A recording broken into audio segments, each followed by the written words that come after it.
He triat aquesta foto perquè m'ha semblat molt bonica, amb molt de color. Quan l'he vist he pensat tranquil·litat i a més de que sóc una nena que li agrada molt aquest tipus de coses, o sigui, la naturalesa, els insectes, els animals. Buscar la inspiració en fotografies de gran bellesa i qualitat i a partir d'aquí fer-se preguntes per despertar l'esperit crític d'alumnes que tenen 10 i 11 anys.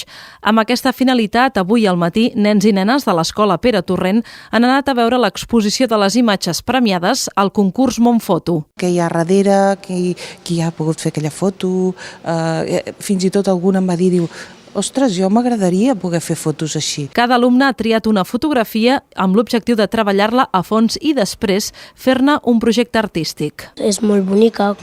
Quan l'he vist m'he enamorat d'ella. Sento molta alegria, molta felicitat i amb l'hort congelat, amb les seves plantes, amb el foc artificial. Què veig, què penso i l'altre és què em pregunto.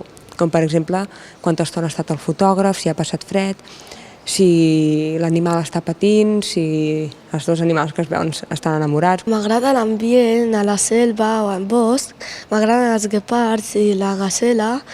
El guepard, jo veig que el guepard vol menjar la gacela perquè és com que és el seu menjar de ningú més. Entre aquesta setmana i la vinent, prop de 400 alumnes de 5è de primària d'arreu de Lloret faran aquest treball de camp.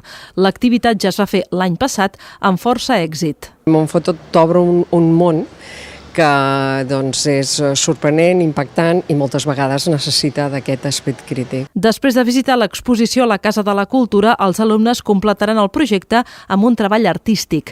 En acabar, s'exposaran conjuntament amb les fotografies de Montfoto.